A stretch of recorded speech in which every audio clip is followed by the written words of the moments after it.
మన రక్షకుడైన యేసు ప్రభు నామంలో మీ అందరికీ నా హృదయపూర్వకమైన వందనాలు తెలియజేస్తూ ఉన్నాను. దయచేసి ప్రార్థన చేసుకుని దేవుని వాక్యాన్ని ధ్యానించుకుందాం. మోకరించగలిగిన వారందరూ మోకరించాలని ప్రభునామంలో మీకు మనవి చేస్తున్నాను. మహాపరిశుద్ధుడైన మా తండ్రి, మీకు వందనాలు స్తోత్రాలు చెల్లిస్తున్నాం. ఈ పగటి కాలం ప్రభువా, విశేషంగా నీ వాక్యం ద్వారా మీరు మాతో మాట్లాడండి. ఆత్మల భారంతో మీరు మమ్మల్ని నింపండి.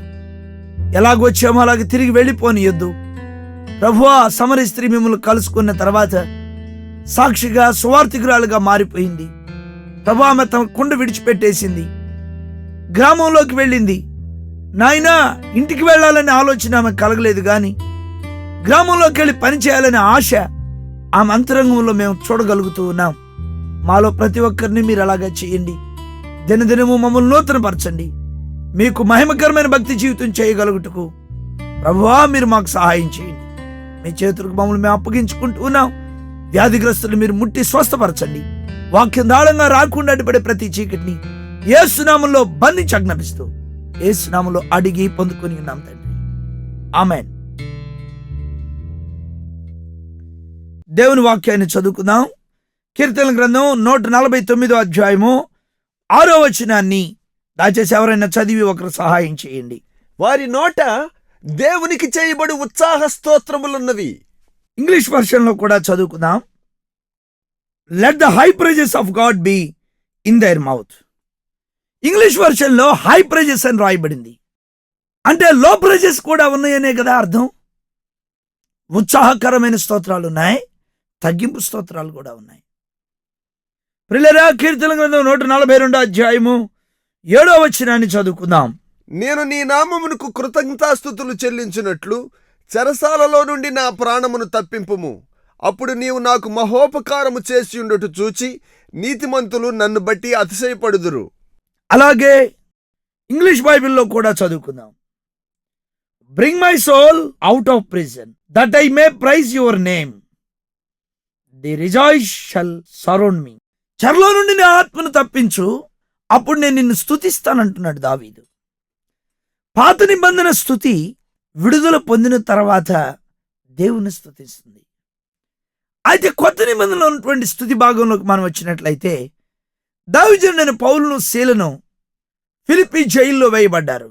దైవజనుడైన పౌలు ఆసియా ఖండంలో చాలా బిజీగా పనిచేస్తున్న సమయంలో మాసిదోనియా దేశాన్ని దర్శన రీతిగా దేవుడు చూపించినాడు. రాత్రి వేళ ఒక వ్యక్తి నాకు సహాయం చేయమని పౌలును అడుగుతున్నట్లుగా అపోస్తలుల కార్యములు 16వ అధ్యాయము 9వ వచనంలో మనం చదువుకుంటాం. అప్పుడు మాసిదోనియా దేశస్థుడు ఒకడు నిలిచి, నీవు మాసిదోనియాకు వచ్చి మాకు సహాయం చేయమని తనను వేడుకొనుచున్నట్టు రాత్రి వేళ పౌలునకు దర్శనము కలిగెను. వెంటనే పౌలు ఆ దర్శనాన్ని నిశ్చయించుకొని మాసిదోనియాకు బయలుదేరి వెళ్ళినాడు. పేతురు కూడా దర్శనం వచ్చింది, కానీ ఆ దర్శనం పేతురు అర్థం చేసుకోలేకపోయాడు. కొర్నేలుతో దేవుని దూత మాట్లాడింది. కొర్నేలికి ఆ విషయం అర్థమైంది. సేవకులకు అర్థం కావడం లేదు, విశ్వాసులకు అర్థమవుతుంది.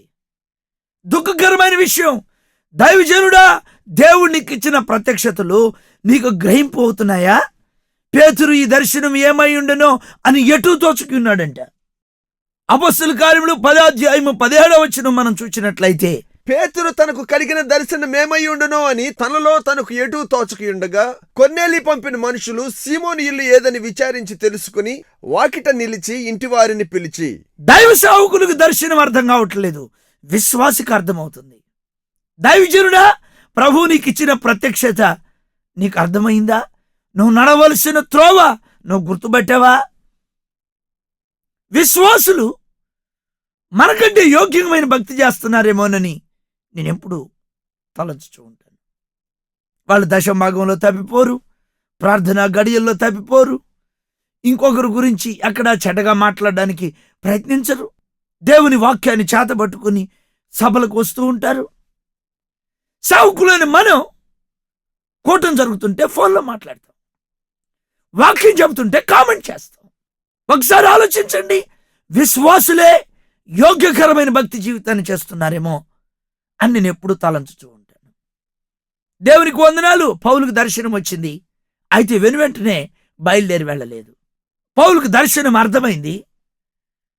మేము నిశ్చయించుకొని అని వ్రాయబడింది. అపోస్తలుల కార్యములు 16వ అధ్యాయము 10వ వచనాన్ని మనం గమనించినట్లయితే, అతనికి ఆ దర్శనము కలిగినప్పుడు వారికి సువార్త ప్రకటించుటకు దేవుడు మమ్మను పిలిచి ఉన్నాడని మేము నిశ్చయించుకుని వెంటనే మాసిదోనియాకు బయలుదేరుటకు యత్నం చేసితిమి. అతనికి ఆ దర్శనం కలిగినప్పుడు వారికి సువార్త ప్రకటించుటకు దేవుడు మమ్మను పిలిచి ఉన్నాడని మేము నిశ్చయించుకుని. అంటే పౌలుకు దర్శనం కలిగినప్పుడు తనతో ఉన్న వారితో కూడా దర్శనాన్ని పంచుకొని కన్ఫర్మ్ చేసుకున్నాడు. నీకు దర్శనం రాగానే బ్యాగ్ తీసుకుని బయలుదేరటం కాదు, అది నీ పైన నాయకులకు కూడా ఆ దర్శనం కలగాలి. ప్రభు నీకు నీ నాయకులకి ఏక మనసునివ్వాలి. నా ప్రియులారా, ఈ విషయాన్ని నేను మీకు గుర్తు చేయాలని కోరుకుంటున్నా. మీ సంఘాలకు వ్యతిరేకంగా పనిచేసేటువంటి ఆ దర్శనం ప్రభు మీకు ఎన్నడూ కూడా ఇవ్వడు. ఈ విషయాన్ని మర్చిపోవద్దు. యెహోషువ మోషే దగ్గర నమ్మకమైన పరిచారకుడుగా ఉన్నాడు. అందుకే మోషే 6 లక్షల మంది నడిపిస్తే యెహోషువ 30 లక్షల మంది నడిపించాడు. యెహోషువ 31 మంది రాజుల్ని జయించాడు. ఇశ్రాయేలీలు మోషేకు వ్యతిరేకంగా మాట్లాడారు, కానీ యెహోషువకు వ్యతిరేకంగా మాట్లాడలేకపోయారు. ఎందుకని? యెహోషువ మోషేని ఎప్పుడు వ్యతిరేకించలేదు, మోషేకు వ్యతిరేకంగా పనిచేయలేదు. అందుకని యెహోషువకు వ్యతిరేకంగా పనిచేసే వాళ్ళు ఎవరు లేరు. నువ్వు ఏ కొలతో కొలుస్తావో అదే కొలతో మళ్ళా తిరిగి నీ కొలవబడదని బైబిల్ చెబుతుంది. నీ దర్శనం నిశ్చయించుకో, నీ తోటి దేవుని బిడ్డలతో, నీ పైన నాయకులతో. ఆ తర్వాత విశ్వాసంతో ముందుకు కొనసాగు. ప్రభు నీ విశ్వాస ప్రయాణాన్ని సఫలీకృతం చేస్తాడు. ఇప్పుడు పౌలు మాసిదోనియా దేశంలో ప్రముఖ పట్టణమైన ఫిలిప్పికి వెళ్ళాడు. అక్కడ నదీ తీరాన కొద్దిమంది స్త్రీలు కూడుకొని ఉంటే వారితో మాట్లాడాడు. దేవుడు లూదియా హృదయాన్ని తెరిచాడు. పౌలు చెప్పిన మాటలు ఇందు లూదియా లక్ష్యం ఉంచింది. ఐరోపా ఖండానికి దేవుడు పౌలుని తీసుకెళ్ళాడు. అక్కడ హృదయాలను తెరవడం ప్రారంభించాడు. దేవుడు నిన్ను తీసుకొని వెళితే హృదయాలు తెరవబడుతూ దేవుని కార్యాలు ప్రారంభించబడతాయి. అక్కడ నిన్ను ప్రేమించేవారు నీకు లేకపోవచ్చు, అక్కడ నీకు ఆతిథ్యం ఇచ్చేవారు లేకపోవచ్చు. దేవుడిని తీసుకెళ్ళాడా, నువ్వు వెళ్ళావా? పౌలుని అక్కడ ఆహ్వానించిన వాళ్ళు ఎవరు లేరు, కానీ పౌలుకు తెలిసిన వాళ్ళు ఎవరు లేరు, కానీ దేవుని నడిపింపుతో, దేవుని ప్రత్యక్షతతో పౌలు అక్కడికి వెళ్ళాడు. అందుకే హృదయాలు తెరవబడిన పరిచర్య అక్కడ జరిగింది. చారిత్రాత్మకమైన పరిచర్య ఐరోపాలో జరిగినట్లుగా మనం చూస్తాం. ప్రార్థనా స్థలానికి వెళ్ళి వస్తూ ఉండగా పుతోను దయ్యం పట్టిన ఒక చిన్నది పౌలు శీలలకు ఎదురు పడుతూ ఉంది. సోద చెప్పుడు చేత తన యజమానులకి ఆ చిన్నది బహులాభం సంపాదించి పెడుతుంది. దేవుని నామంలో పౌలు ఆ పుతోను దయ్యాన్ని వెళ్ళగొట్టేశాడు. ఇప్పుడు వాళ్ళ లాభ సాధనం పోయింది. పౌలు శీలను గ్రామం సావిడిలోనికి ఈడ్చుకొని వెళ్ళి బెత్తములతో కొట్టి చెరసాల్లో భద్రంగా కనిపెట్టవాలని చెరసాల నాయకునికి ఆజ్ఞాపించారు. కాళ్ళకు బొండలు వేయబడ్డాయి. ఐరోపాలో పరిచర్య ఏ విధంగా ఉండబోతుందో తెలియదు. సువార్త ద్వారాలు మూయబడుతున్నాయా అన్నట్లున్నాయి. పౌలు శీలల పక్షంగా ఎవరు మాట్లాడేవాళ్ళు లేరు. పౌలు శీలను బయటికి జామి నుండి తెచ్చేవారు లేరు. అప్పుడే కొత్తగా పరిచర్య ప్రారంభించబడింది. లూదియా కుటుంబం ఎంతవరకు పౌలు శీలల పక్షంగా నిలబడి పనిచేస్తారో తెలియదు. వాళ్ళు కొత్త ఆత్మలు, కొత్త పరిచయాలు, వీటన్నిటి మధ్య పౌలు శీలలు కన్నీరు విడవలేదు. కానీ మధ్యరాత్రి వేళ పౌలు శీల దేవునికి ప్రార్థించి కీర్తనలు పాడుతూ ఉన్నారు. ఆటంకాల మధ్య, ప్రతిదీ వ్యతిరేకంగా కనబడుతున్న పరిస్థితుల మధ్య వారు దేవుని స్తుతిస్తున్నారు. రాత్రి వారికి నిద్ర పట్టట్లేదు. అందుకే వారితో ఉన్న వారికి కూడా నిద్ర పట్టకుండా చేశారు. నీవు ఏ విధమైన భక్తి చేస్తావు అనేది చాలా ప్రాముఖ్యమైన విషయం. పేతురును చెరసాలకు తీసుకుని వెళితే సైనికుల మధ్య నిద్రపోతాడు ఆయన. పౌలు శీలను చెరసాలకు తీసుకెళ్తే చెరసాలను వాళ్ళు మందిరంగా మార్చేశారు. నా ప్రియమైన సహోదరి సహోదరులారా, అది స్తుతిశాల అయిపోయింది. చెరసాల స్తుతిశాల అయిపోయింది. ప్రియులారా, మధ్యరాత్రి దేవుని స్తుతించడానికి ఒక మంచి కారణం ఏముంది? వాళ్ళు కీర్తనలు పాడడానికి. కొత్త నిబంధన స్తుతి ఎటువంటిదంటే బంధకాల్లో ఉండి స్తుతిస్తుంది. Bring my soul out of my prison అంటున్నాడు కీర్తనకారుడు. దేవా, నా ఆత్మను చెరలో నుండి నిన్ను బయటకు తీసుకురా, అప్పుడు నేను నిన్ను స్తుతిస్తాను. కొత్త నిబంధన దేవుని బిడ్డలు చెరసాలలో వారు ఆత్మలో విడుదలను చూసి ప్రభును స్తుతించారు. దేవుని వాక్యం వింటున్న దేవుని బిడ్డలారా, ఆ రాత్రి ఏమైందో దేవుని వాక్యంలో ఒకసారి చదువుకుందామా? అపొస్తలుల కార్యములు 16వ అధ్యాయము 26వ వచనం. అప్పుడు అకస్మాత్తుగా మహాభూకంపం కలిగెను, చెరసాల పునాదులు అదిరెను, వెంటనే తలుపులన్నీ తెరుచుకొనెను, అందరి బంధకములు ఊడెను. అప్పుడు అకస్మాత్తుగా మహాభూకంపం కలిగింది, చెరసాల పునాదులు అదిరిపోయినాయి, వెంటనే తలుపులన్నీ తెరుచుకున్నాయి, అందరి బంధకాలు ఊడిపోయినాయి. చాలా ఆసక్తికరమైన విషయాలు ప్రభు ఈ దినం మనకు నేర్పుతూ ఉన్నాడు. అక్కడ భూకంపం వచ్చింది, గోడలు పడిపోలేదు, మనుషులు చనిపోలేదు. అంటే ఇది మానవ సంబంధమైన భూకంపమా? ఇది స్పిరిచువల్ ఎర్త్క్వేక్ ప్రియులారా. కొత్త నిబంధన స్తుతి ఆత్మ సంబంధమైన భూకంపాలను తెచ్చింది. ఉదాహరణకు, నీకు షుగర్ ఉంది, లేకపోతే నీకు బీపీ ఉంది. నీవు కొత్త నిబంధన స్తుతిని నువ్వు నేర్చుకున్నట్లయితే ఉదయకాలం లేచి ప్రభువుని, దేవా నాకు షుగర్ తొలగించినందుకై నీకు స్తోత్రం, నాకు బీపీ లేకుండా చేసినందుకై స్తోత్రం, నాకు వ్యాధి లేకుండా చేసినందుకై స్తోత్రం అని నువ్వు చెప్తావు. అయితే నువ్వు పాత నిబంధన స్తుతిని నేర్చుకున్నట్లయితే, ప్రభువా నాకు షుగర్ నుండి విడిపించు, ప్రభువా నన్ను షుగర్ నుండి విడిపించు, నేను నిన్ను స్తుతిస్తాను. నాకు బీపీని తగ్గించు, నేను నిన్ను స్తుతిస్తాను. నా క్యాన్సర్ని తగ్గించు, నేను నిన్ను స్తుతిస్తాను. ఎంత వ్యత్యాసం ఉంది నా ప్రియమైన సహోదరి సహోదరులారా. విడుదలను ఆత్మలో చూచి పౌలు స్తుతిస్తున్నాడు. అందుకే ఆయన పాడుతూ ఉంటే ఖైదీలందరూ వింటున్నారు. ఆయనకి నిద్ర పట్టడం లేదు ఆత్మలో. దేవుడిచ్చే విజయాన్ని చూసి పరవళ తొక్కుతూ పాడుతున్నాడు. చెరసాల్లో కాళ్ళు బొండలతో బిగించబడి శరీరం అంతా గాయాలైతే ఈ దైవజనుడికి ఎక్కడి నుంచి వచ్చిందండి సంతోషం? దుఃఖం ఆవిరైపోద్ది ప్రియుడా. ఈ దినం నీవు ఈ అనుభవంలోకి వస్తే నీ కన్నీరు మటుమాయమైపోతాయి. ఎండలు అధికంగా ఉన్నప్పుడు ఒక ప్రాంతంలో ఉన్నటువంటి స్టోర్ చేయబడిన నీళ్లు ఎలాగ ఆవిరైపోతాయో, కొత్త నిబంధన స్తుతి అనుభవంలో కనుక నువ్వు వచ్చినట్లయితే నీ అంతరంగంలో ఉన్న వేదన, నీ హృదయపు అంతరంగంలో ఉన్న దాచబడిన ప్రతి దుఃఖకరమైన విషయాలు ఆవిరైపోతాయి అనడంలో ఏమాత్రం సందేహం లేదు. మహాభూకంపం కలిగింది, పునాదులు అదిరిపోయినాయి, ఖైదీలు చూస్తూనే ఉన్నారు, చెరసాల తలుపులన్నీ తెరవబడ్డాయి. నా ప్రియులరా, పేతురు చెరసాల్లో ఉన్నప్పుడు దేవుని దూత వచ్చి పేతురుని వెలుపలికి తీసుకొచ్చింది. పౌలు శీలని దేవుని దూతలు తీసుకురావాల్సిన పని లేదండి. నిద్రపోయేవానికి దేవుని దూత కావాలి, స్తుతించేవానికి దేవుని దూతలు అక్కర్లా. వాళ్లే దేవుని దూతలై ఈ తరంలో పనిచేస్తారు. నేను పేతురు నేను తక్కువ చేసి మాట్లాడలేదు, దయచేసి నన్ను అపార్థం చేసుకుని మళ్ళీ నా మీద పుస్తకం రాయమాకండి. వాక్యాన్ని వాక్యంగా తీసుకుంటూ ప్రయత్నించు, వాక్యం లోతులోనికి రా. నా ప్రియమైన సహోదరి సహోదరుడా, అందరి బంధకాలు ఊడిపోయినాయి, పేతురు బంధకాలు మాత్రమే అక్కడ ఊడినాయి. అక్కడ తలుపు మాత్రమే తెరవబడింది, ఇక్కడ తలుపులన్నీ తెరవబడ్డాయి. What is the spiritual meaning? నువ్వు కొత్త నిబంధన స్తుతులకు వచ్చినట్లయితే నీ జీవితంలో బంధకాలన్నీ తెగిపోతాయి. నీ బంధకాలు మాత్రమే కాదు, నీతో ఉన్న వారి బంధకాలు కూడా తెగిపోతాయి. మన అపొస్తలుల గారి 10వ అధ్యాయంలో చూస్తే అక్కడ పేతురు బంధకాలు తెగిపోయినాయి. మరి మిగతా సైనికులు ఉన్నారుగా, వాళ్ళ బంధకాలు తెగలేదు. ఇక్కడ పౌలు శీలలో అందరి బంధకాలు తెగిపోయినట్లుగా దేవుని స్తుతించారు. వారి బంధకాలు తెగిపోయినాయి, అందరి బంధకాలు తెగిపోయినాయి, తలుపులన్నీ తెరుచుకున్నాయి. నా ప్రియమైన సహోదరి సహోదరులారా, ఈ దినం దేవుడు తన వాక్యం ద్వారా మనతో మాట్లాడతాడు. దేవుణ్ణి స్తుతి చేయడంలో ఉన్నటువంటి ఆ లోతైన ఆ ఆశీర్వాదం ప్రభు ఈ దినం నీకు అనుగ్రహించాలని నేను కోరుకుంటున్నాను. నీవు భూ సంబంధంగా ఆశీర్వదించబడాలనేది నేను కోరుకోవటం లేదు. ఆత్మ సంబంధమైన భూకంపం ఈ లోకంలో తీసుకుని వచ్చేవాడివిగా నువ్వు మారాలని కోరుకుంటున్నాను. అప్పుడే నీతో ఉన్న ఈ సమాజ బంధకాలు తెగిపోతాయి. ఈ సమాజం, ఈనాటి తరం వ్యభిచారం అనే బంధకాల్లో కట్టబడి ఉంది, త్రాగుడు అనే బంధకాల్లో కట్టబడి ఉంది, పాన్పరాగ్ అనే బంధకాల్లో కట్టబడి ఉంది. ఎటు చూసినా ఈ దినాల్లో వ్యభిచారపు ఆత్మ ప్రజలను పరిపాలిస్తుంది.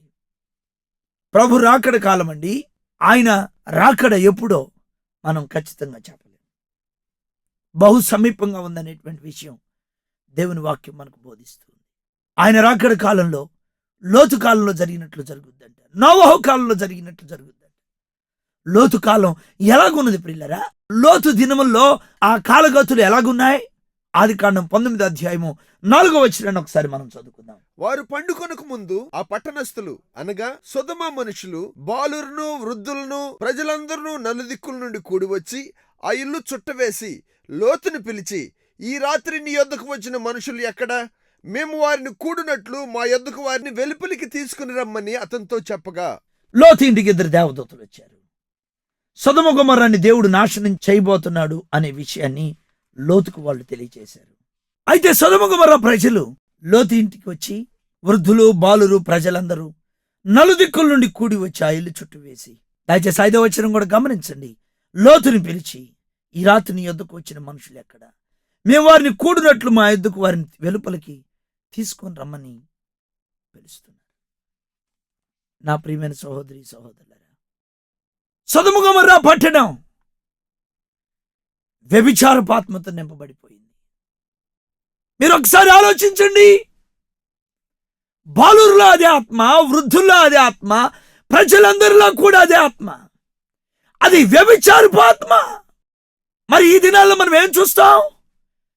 మీరు ఏ పట్టణానికైనా వెళ్ళండి, ఏ ప్రాంతంలో అయినా చూడండి, చిన్నల్లో వృద్ధుల్లో పెద్దల్లో ఈ ఆత్మ ఏలుబడి చేస్తూ ఉండని మనం గమనించవచ్చు. వ్యభిచారపు ఆత్మ బంధకాల్లో ఉన్నారండి ఈ ప్రజలు. అపవిత్రమైన బంధకాల్లో ఈ ప్రజలు మునిగిపోయారండి. నీవు ఈ ప్రజల విడుదల కొరకు నీ నోటి నుంచి ఒక గొప్ప స్తుతి యాగం కావాలి. నీవు నీ బంధకాలను చూడడం కాదు, ప్రజలు ఎటువంటి బంధకాల్లో ఉన్నారు గమనించు. నీ విడుదల గురించి ఆలోచిస్తున్నావు, మంచిదే. అంతకంటే కఠినమైన స్థితిలో ఉన్న నీ దేశ ప్రజల గురించి ఆలోచించు ఒకసారి. దేవునికి వందనాలు. పౌలు శీలలు పాడుతూ ఉంటే వాళ్ళ బంధకాలతో పాటు వాళ్ళతో ఉన్న ఖైదీ బంధకాలు కూడా అయిపోయినాయి. వాళ్ళు వింటున్నారంట. దేవునికి స్తోత్రం. అదేంటంటే పౌలు శీలలు పాడుతూ ఉంటే ప్రార్థిస్తుంటే ఆ రాత్రి చెరసాల్లో ఎవరు కూడా మీరెందుకు మాకు నిద్ర పట్టకుండా పాడుతున్నారని ఎవరు అనలేదు. ఒక ప్రాంతంలో చెరసాలకు వెలుపల వారికి వ్యతిరేకత కలిగింది. వారు సువార్త ప్రకటించినందుకు, దెయ్యాలను వెళ్ళగొట్టినందుకు వారు కఠినంగా శిక్షించబడ్డారు. అయితే నా ప్రియులారా, చెరసాల్లో బంధకాల మధ్య ఉన్న పౌలు శీలలకు వ్యతిరేకత లేదు. దేవుడు నీ సేవలో దైవజనుడు నిన్ను ఆదరించును గాక. ఒక చోట నువ్వు తిరస్కరించబడుతూ ఉంటే మరొక చోట నీ సేవను ఘనపరుస్తూ వస్తాడు. ఒక చోట నిన్ను త్రోసివేస్తూ ఉంటే ప్రభువు నువ్వు కృంగిపోకుండా ఉండే నిమిత్తమై మరొక చోట నీ వర్తమానాన్ని వినడానికి ప్రజలు ఆసక్తికి చూపినట్లుగా ప్రభు కృప చూపుతాడు. ఒక విషయం నువ్వు గుర్తుంచుకోవాలి, ఎవడైనా నేను ఆకర్షించుకుంటేనే తప్ప ఎవడు నా ఎద్దుకు రాడని ప్రభు చెప్పాడు. నిశ్చయంగా నిన్ను సిగ్గుపరచడు. కృంగిపోయిన నిన్ను దైవజనుడా ఈ వర్తమానం ద్వారా ప్రభు పైకి లేపును గాక. నీ సేవను పైకి లేపును గాక, నీ కుటుంబాన్ని పైకి లేపును గాక, నీ సంఘాన్ని పైకి లేపును గాక. ఆదరణ లేని స్థితిలో ఉన్న నీవు స్తుతించు. రాత్రి పగలకు విరామం లేకుండా ప్రభుని స్తుతించు. మోకాళ్ళ మీదకి రా. దేవుని స్తుతించడమే ఆహారంగా మారనివు, పానీయముగా మారనివు స్తుతించుట. గాయాలను చూడు నీ యొద్దు, గాయాలను కట్టే ప్రభువును చూడు. బంధకాలు చూడొద్దు, బంధకాల్లో నుంచి నిన్ను విడిపించే ప్రభువును చూడు. నిందలు చూడొద్దు, నిందను కనుమరుగు చేసే యేసును చూడు. అవమానాన్ని చూడొద్దు, నీ ఎదుట అవమానాన్ని నిర్లక్ష్య పెట్టి సిలువను మోసుకుంటూ వెళ్ళిన యేసును చూడు. ప్రభువునందు నా ప్రియమైన సహోదరి సహోదరు, దేవుని స్తుతిస్తూ ఉండగా చెరసాల నాయకుడు ఖైదీలందరూ పారిపోయారేమో అనుకుని, ఖైదీలందరూ పారిపోయి ఉంటారనుకొని కత్తి తీసుకొని తను చంపుకోబోతున్నాడు. ఆ రాత్రి ఆత్మహత్యా కార్యాలు జరగబోతున్నాయి. అప్పుడు పౌలు అంటున్నాడు, నువ్వు హాని చేసుకోవద్దు, మేమందరం ఇక్కడనే ఉన్నామని బిగ్గరగా చెప్పాడు. స్తుతి చేయువాడు ఆత్మహత్యలను ఆపు చేస్తాడు. ఖైదీలు వింటున్నారు కానీ వాళ్ళు ఈ మాట చెప్పలేకపోతున్నారు. ఒక స్తుతి యాగం చేయగలిగిన వాడు, ప్రభువుని ఎల్లప్పుడూ స్తుతించగలిగిన వాడు ఆత్మహత్యలను ఆపేస్తాడు. ఈరోజు ప్రపంచంలో వేల కొలదిగా, లక్షల కొలదిగా ఆత్మహత్యలు జరుగుతూ ఉన్నాయి. ఆర్థికమైన విషయాల్లో ఓడిపోయిన వాళ్ళు ఆత్మహత్య చేసుకుంటున్నారు. ప్రేమలో ఓడిపోయిన వాళ్ళు ఆత్మహత్యలు చేసుకుంటున్నారు. చితికిపోయిన కుటుంబాలు ఆత్మహత్యకు పాల్పడుతున్నాయి. వాటిని ఆపు చేయగలిగిన క్రైస్తవ్యం మనం అనుభవిస్తూ ప్రకటిస్తూ ఉండాలి. మనం ఏదో సువార్త ప్రకటిస్తున్నాం అని చెప్పుకొని తృప్తి పడుతున్నామా? మన వల్ల ఆత్మహత్యలు ఆగిపోగలిగిన భక్తి జీవితాన్ని మనం చేయగలుగుతున్నామా? ప్రియులారా, ఆ జైలు అధికారి రక్షణ పొందుటకు నేనేమి చేయవలనని పౌలును శీలను అడిగినప్పుడు, ప్రభు అయిన యేసునందు విశ్వాసం ఉంచుము, నీవును నీ ఇంటి వారును రక్షణ పొందుదురని పౌలు శీలలు అతనికి బోధించారు. అతనికి, అతని ఇంటి వారందరికీ దేవుని వాక్యం ప్రకటించబడింది. రాత్రి ఆ గడియలోనే వారి గాయములు కడగబడ్డాయి. వెంటనే ఇంటి వారందరూ బాప్తిసం పొందారు. అతడు ఇంటికి తోడుకొని వచ్చి వారికి భోజనం పెడుతున్నాడు. ఫిలిప్పులో పౌలు శీలలు జైలు అధికారి ఇంట్లో భోజనం చేసినట్లు రాయబడింది. ఆ రాత్రి ఆ గడియలోనే వారు భోజనం పెట్టినప్పుడు వద్దనకుండా సంతోషంగా దాన్ని తీసుకున్నారు. అంటే పౌలు శీలల యొక్క పరిస్థితి ఒక్కసారి ఆలోచించండి. వారి యొక్క భూ సంబంధమైన అవసరాలు జైలు అధికారి ద్వారా మాత్రమే తీర్చబడినట్లుగా దేవుని వాక్యంలో మనం చూస్తాం. లూదియా తన ఇంటికి వచ్చి ఉండమని వేడుకుంది, కానీ అక్కడ పౌలు శీలలు ఆహారం తినారని రాయబడలేదు. పిల్లరా, మన భూ సంబంధమైన పరిస్థితులు ఎలాగైనా ఉండొచ్చు, దానికి దేవుని స్తుతించుటకు సంబంధం లేదు. మనకు కొరతలు ఉండొచ్చు, కానీ మన విశ్వాసంతో నిండిన వారమై దేవుని స్తుతించు వారమైతే అవి మనకు కొరతలుగా కనబడవు, కొరతలుగా భావించం. ఆ తర్వాత ఏం జరిగిందో మనం చూచినప్పుడు మనం ఆశ్చర్యపడతాం. న్యాయాధిపతులు ఉదయమైనప్పుడు ఆ మనుషుల్ని విడుదల చేయమని చెప్పుడుకు బంటులను పంపారు. చెరసాల నాయకుడు ఈ మాటలు పౌలుకు తెలిపితే పౌలు దానికి అంగీకరించలేదు. న్యాయం విచారింపగే రోమీయుల మీద మమ్మను బహిరంగంగా ఎలాగా కొట్టించి చెరసాల్లో వేయించారు. ఇప్పుడు మమ్మల్ని రహస్యంగా వెళ్ళగొట్టుదురా, మేము ఒప్పము అని చెప్పాడు పౌలు. ఎప్పుడైతే పౌలు రోమీయుడని చెప్పాడో వారు భయపడిపోయారు. పౌలుని శీలను బతిమలాడి వెలుపలికి తీసుకొని పోయి పట్టణం విడిచిపోండని వేడుకున్నారు. మనం దేవుణ్ణి కఠినమైన పరిస్థితుల్లో స్తుతించడం వలన మన వ్యతిరేకుల్లో దేవుడు భయాన్ని పెడతాడు. సువార్తకు వ్యతిరేకంగా మారిపోయిన ప్రజల్లో దేవుడు తన కార్యాన్ని జరిగిస్తూ ఉండడాన్ని మనం చూస్తున్నాం. చెరసాల నుండి పౌలు శీలలు లూదియా ఇంటికి వచ్చి అక్కడి నుండి సహోదరులు చూచి బయలుదేరి వెళ్ళిపోయారు. నా ప్రియమైన సహోదరి సహోదరులారా, కొత్త నిబంధన స్తుతిని నువ్వు నేర్చుకొని అందులో నీ జీవితం ధన్యమవునట్లుగా ప్రభువును వెంబడించాలి. కొన్నిసార్లు మనం స్తుతి చేస్తూ ఉంటాం. మనం చేయు స్తుతిని మన పక్కన వారు వింటే వాళ్ళకి స్తుతి చేయాలనిపించదు. అందులోనే నీరసం ఉంటుంది, అనాసక్తి ఉంటుంది. అబ్బా స్తుతి చేయాలా అన్నట్లుగా ఉంటాం. మనం ఎలాగ స్తుతి చేయాలో బైబిల్ మనకు ప్రస్ఫుటంగా నేర్పుతుంది. దేవుని దూతలు ఎలాగ స్తుతిస్తారు. మొదటిగా మీకు ఈ విషయాన్ని చెప్పాలని నేను ఆశిస్తున్నాను. యెషయా గ్రంథం 6వ అధ్యాయం 3-4 వచనాలు. యెషయా గ్రంథం 6వ అధ్యాయము 3-4 వచనాలు చదువుకుందాం. వారు సైన్యములకు అధిపతియగు యెహోవా పరిశుద్ధుడు పరిశుద్ధుడు పరిశుద్ధుడు, సర్వలోకము ఆయన మహిమతో నిండియున్నదని గొప్ప స్వరముతో గాన ప్రతిగానములు చేయుచుండిరి. వారి కంఠస్వరము వలన గడప కమ్ముల పునాదులు కదులుచు మందిరము ధూమము చేత నిండగా.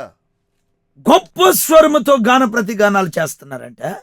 వారి కంఠస్వరం వలన గడప కమ్ముల పునాదులు కదులుచు మందిరము ధూపం చేత నిండిపోయిందంట. గడప కమ్ముల పునాదులు కదులునట్లుగా వాళ్ళు దేవుని స్తుతిస్తున్నారు. నా ప్రియులారా, దేవదూతులలాగా దేవుని స్తుతిస్తాయి. నీ జీవితంలో నీ కాలం ఇక్కడ ముగించబడిన తర్వాత యుగాయుగములు ప్రభువుతో కూడా ఉండుటకు తీసుకొని వెళ్ళబడతావు. అక్కడ ఏ విధమైన స్తుతి ఉంటుంది? గడప కమ్ముల పునాదులు కదులునట్లుగా స్తుతించబడుతూ ఉంటాడు మన ప్రభు. అక్కడికి వెళ్ళి నువ్వు నీరసంతో కూడిన స్తుతులు చెల్లిస్తావా? అనాసక్తితో కూడిన స్తుతులు చెల్లిస్తావా? అది గొప్ప స్వరం అంట. నువ్వు నాన్ వెజిటేరియన్ తినడానికి ఎంతగా నీ నోరు తెరుస్తావో, దేవుణ్ణి స్తుతించుటకు కనీసం అలాగనైనా నోరు తెరవగలవా? నువ్వు గొప్ప స్వరంతో దేవుని స్తుతించాలి. గడప కమ్ముల పునాదులు కదులునట్లుగా నువ్వు దేవుని స్తుతించాలి. మందిరము ధూమము చేత నిండినట్లుగా దేవుని స్తుతించాలి. అప్పుడే అపవిత్రతలో నిండిపోయిన ఈ సమాజం వారి అపవిత్రతను గుర్తించి దేవుని సన్నిధిలో పశ్చాత్తాపడుతూ ఉంటారు. అప్పుడే కదా యెషయా, అయ్యో నేను అపవిత్రమైన పెదవులు గలవాడునని, అపవిత్రమైన జనుల మధ్య నివసిస్తున్నాను ఒప్పుకున్నది. నీవు దేవుని స్తుతిస్తూ ఉన్నప్పుడు ఈ సమాజం అపవిత్రత విషయమై పశ్చాత్తాపడినట్లుగా ప్రభు కృప చూపుతాడు. నువ్వు స్తుతిస్తూ ఉన్నప్పుడు తలుపులను తెరవబడినట్లుగా ప్రభు సహాయం చేస్తాడు. నీతో ఉన్న వారి బంధకాలు తెగిపోయినట్లుగా ప్రభు కృప చూపుతాడు. నీ అంతరంగంలో నుంచి యథార్థమైన స్తుతి బయలుదేరిన తర్వాత పర సంబంధమైన దేవుని కార్యాలను ఇక ఎవడు, ఏ శత్రువు, ఏ దయ్యము, ఏ మానవ సంబంధమైన ఆలోచనలు ఆపలే వాటిని. మనుషుని ప్రణాళికలో నీ అంతరంగంలో నుంచి వచ్చిన స్తుతి దేవునికి వ్యతిరేకమైన మానవ ప్రణాళికలను బద్దలు చేసేస్తుంది. జైలు అధికారి భద్రముగా కనిపెట్టాలని ఆజ్ఞ పొందాడు. కానీ ఆజ్ఞలు ఏమైపోయినాయి? వారికి ఇవ్వబడిన సెక్యూరిటీ ఏమైపోయింది? పౌలు శీలల జీవితంలో ప్రభు ఎటువంటి కార్యాలు చేశాడో అంతకుముందు భాగంలో మనం ధ్యానించాం. దేవుని ఆత్మ ఈ వాక్యం వింటూ ఉండగా నీ అంతరంగంలో క్రియ చేయాలని నేను కోరుకుంటున్నాను. స్తుతించుటకు నీ నోరు అపవాది మూసేశాడు. నువ్వు ఊరక గుడ్లు అప్పగించి చూడడం నేర్చుకున్నావు. హృదయపూర్వకంగా చప్పట్లు కొట్టలేవు, హృదయపూర్వకంగా నోరు తెరవలేవు, హృదయపూర్వకంగా నోరు తెరిచి దేవుని స్తుతించలేవు. మరి ప్రభు కార్యాలు ఎలాగ జరుగుతాయి? మరొక ఆశ్చర్యకరమైన లేఖన భాగాన్ని నేను మీకు చూపించాలని ఆశపడుతున్నాను. మొదటి రాజుల గ్రంథం 1వ అధ్యాయం 40వ వచనం. మరియు ఆ జనులందరూ అతని వెంబడి వచ్చి పిల్లను గ్రోవులను ఊదుచు వాటి నాదము చేత నేల బ్రద్దలగున్నట్లు అత్యధికముగా సంతోషించిరి. ఇక్కడ సొలొమోను రాజయ్యాడని అతని వెంబడిస్తున్న జనులు పిల్లన గ్రోవులను ఊదుచూ ఉన్నారు. వాటి నాదం చేత నేల బద్దలైపోతుందంట. అత్యధికంగా సంతోషిస్తున్నారు. దావీదు అవసాన కాలంలో ఆదోనియా తనకు తానుగా రాజుగా ఉండుటకు ప్రకటించుకుని ముందుకు సాగిపోతున్న కాలం. అప్పుడు నాతాను ప్రవక్త బత్షెబా దగ్గరికి వచ్చి, నీ కుమారుడు రాజు కావాలి, ఆదోనియా రాజు అవడమేంటి? నీ వెళ్ళి నీకిచ్చిన మాట ప్రకారం నెరవేర్చమని దావీదును అడగమని బత్షెబాని ప్రేరేపించాడు. బత్షెబా వెళ్ళి దావీదుతో మాట్లాడుతూ ఉండగా నాతాను కూడా లోపలికి వెళ్ళి సొలొమోను సింహాసనాసీనుడై ప్రజలను పరిపాలించే విషయాన్ని స్థిరపరుస్తున్నాడు నాతాను ప్రవక్త. నా ప్రియమైన సహోదరి సహోదరులరా, ఎప్పుడైతే దావీదు సొలొమోను రాజు కావాలని ప్రకటించాడో జనుల సంతోషానికి అవధులు లేవు. జనులు వెంబడిస్తూ పిల్లన గ్రోవులను ఊదుచూ ఉన్నప్పుడు నేల బద్దలైపోతుందంట. ఏంటండి వాళ్ళ సంతోషం? దావీదు కుమారుడైన సొలొమోను రాజు అయ్యాడు. అది వాళ్ళ సంతోషం. రేపు ఆ రాజు ఏ విధంగా ప్రజలను పరిపాలించబోతున్నాడు, ఏ విధంగా సత్యంలో నిలబడబోతున్నాడు, ఎంతవరకు దేవుని చిత్తాన్ని సంపూర్ణం చేయబోతున్నాడు, ఆ విషయాలు ఇశ్రాయేలుకి తెలియవు. వారికి తెలిసింది ఏంటంటే దావీదు సంతతిలో ఎవరో ఒకరిని సింహాసనం మీద ప్రభు కూర్చోబెడతాడు, దావీదు ఎడల దేవుడు శాశ్వతమైన కృపను చూపుతాడు. అది మాత్రమే తెలుసు. సొలొమోను ద్వారా దేవుడు మందిరం కట్టాడు. సొలొమోను కాలంలో ప్రజలు నెమ్మదిగా ఉన్నారు. సొలొమోను యొక్క మాటలు విని వారు ధన్యులుగా ప్రకటించబడ్డారు. సొలొమోను దేవుని మందిరం కొరకు బహుగా ప్రయాసపడి సమకూర్చవలసిన వాటన్నిటిని సమకూర్చాడు. అయితే సొలొమోను యొక్క భార్యలు అతని హృదయాన్ని తిప్పివేసి దేవునికి వ్యతిరేకంగా తన కాలాన్ని ముగించాడని మనం చూడగలం. నువ్వు ఆరాధించు దేవుడు రాజులకు రాజు అయిన, యూదా గోత్రపు సింహం ఆయన, న్యాయ సింహాసనాసీనుడైన, పెంటకొప్పు మీద నుంచి దీనిలో పైకెత్తువాడాయన, నిన్ను విడవడు ఎడబాయిన వాడాయన, అరచేతుల్లో నిన్ను చెక్కుకున్నవాడాయన, భూమి ఆకాశం గతించిన నా మాటలు గతించమని సెలవిచ్చిన దేవుడు ఆయన, ముదిమొచ్చు వరకు నేను ఎత్తుకుంటానని సెలవిచ్చిన వాడాయన, గర్భాన్ని పుట్టిన బిడ్డను తలైనా మరుస్తుందేమో కానీ నేను నిన్ను మరువనని సెలవిచ్చిన వాడాయన, జగత్తు పునాది వేయబడక మునిపే నేను ఏర్పరచుకున్నవాడాయన. ఇన్ని గొప్ప కార్యాలు నీ విషయమై తలంచిన నీ దేవుణ్ణి నువ్వు ఎలాగా స్తుతించాలి? నీ జీవితంలో మరణాన్ని నిర్ధకం చేసిన ఆ దేవుణ్ణి నువ్వు ఎలాగా స్తుతించాలి? కారు మేఘాలు పట్టి జీవితం అగమ్య గోచరంగా కనబడిన దినాల్లో ప్రభువు నీకు వెలుగై నీకు దారి చూపించాడు. ఆ దేవుని నువ్వు ఎలాగ స్తుతించాలి? మరణానికి అడుగు దూరంలో నీవు ఉన్నప్పుడు ఆయన చెయ్యి పట్టుకొని నేను ఇప్పటి వరకు నడిపి నీ జీవితం ఇలాగా మార్చబడి ఆశీర్వాదకరంగా ఉండడానికి ఆరక్షకుడు కారణం కాదా? ఆ గాడిద మీద యేసు ప్రభు యెరూషలేము వీధిలో ఎక్కినప్పుడు ఆ గాడిదకు విలువ వచ్చినట్లుగా యేసు నువ్వు కలిగి ఉండడాన్ని బట్టి నీకు విలువ వచ్చిందన్న సంగతి నువ్వు మర్చిపోయావా? దేదీప్యమానమైన ఆయన కృప నీ జీవితంలో నిన్ను ఇంత ఉన్నతమైన స్థితిలో తీసుకుని వచ్చింది, మర్చిపోయావా? మరి నువ్వెలా స్తుతిస్తున్నావు? నేల బద్దలైపోయేటట్లుగా సంతోషంతో నిండిపోయి ఉన్నావా? నా ప్రియమైన సహోదరి సహోదరులారా, ఒక సొలొమోను రాజు విషయమై ప్రజలకు అంత సంతోషం ఉంటే నీ కొరకు ప్రాణం పెట్టి సిలువలో మరణించి తిరిగి లేచిన యేసు విషయమై, మరణాన్ని జయించిన యేసు విషయమై నీకు ఎటువంటి సంతోషం ఉంది? ఆయన్ని మరలా నువ్వు కలుసుకోబోతున్నావు. ఆ నిత్య సీయోనులో గొర్రెపిల్లతో కూడా క్రొత్త కీర్తన పాడబోతున్నావు. 144,000 మందిలో నువ్వు ఉండబోతున్నావు. దేవుడు నిన్ను ఆశ్చర్యంగా నిన్ను నడిపించబోతున్నాడు. ఈ వర్తమానం వింటున్న నీవు నేనెలాగా సీయోనులో ఉంటాననుకుంటున్నావా? నేనెలాగా కొత్త కీర్తన పాడేవారిలో ఉండగలనుకుంటున్నావా? యెహోవాకు అసాధ్యమైంది ఏదీ లేదు. ఈ వర్తమానం వింటూ ఉండగా అపవాది నీ మనసులో ఒక ఆలోచన పెడతాడు. వివాహం కాకమునిపే నువ్వు తప్పిపోయావు, మారు మనసు పొందిన తర్వాత నువ్వు మరలా పడిపోయావు, అపవిత్రమైన కార్యముల్లో పాలు పంపులు పొందావు. నువ్వెట్లా సియానికి వెళ్తావు? నీవు కాదు, నువ్వు సియానికి వెళ్ళలేవు. ఇంపాసిబుల్, ఇది అసాధ్యమైన అపవాది నీ చెవులో ఊదేసేస్తాడు. వాడు అబద్ధికుడు, అబద్ధానికి జనకుడు. వాని మాటలు నువ్వు నమ్మి నీ ఆత్మ సంబంధమైన జీవితాన్ని నువ్వు పాడు చేసుకోవద్దు. సియోనులో ఉండే గుంపు గురించి బైబిల్ ఏమని చెప్తుంది? కీర్తన గ్రంథం 87వ అధ్యాయము 3-4 వచనాలు చదువుకుందాం. దేవుని పట్టణమా, మనుషులు నిన్ను గూర్చి మిక్కిలి గొప్ప సంగతులు చెప్పుకొందురు.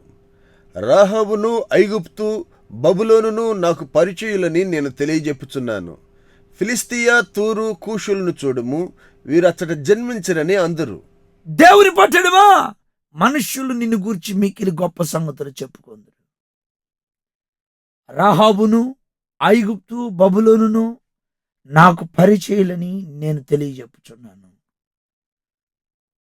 మనం 5వ వచనంలో చూసినట్లయితే సియోను గురించి ఈ విషయాలు చెప్పబడతాయని బైబిల్లో రాయబడింది. మనం కీర్తన గ్రంథం 87వ అధ్యాయము 5వ వచనం చదివినట్లయితే సియోను గురించి ఈ మాటలు చెప్పబడుతున్నాయని దేవుని వాక్యంలో వ్రాయబడింది.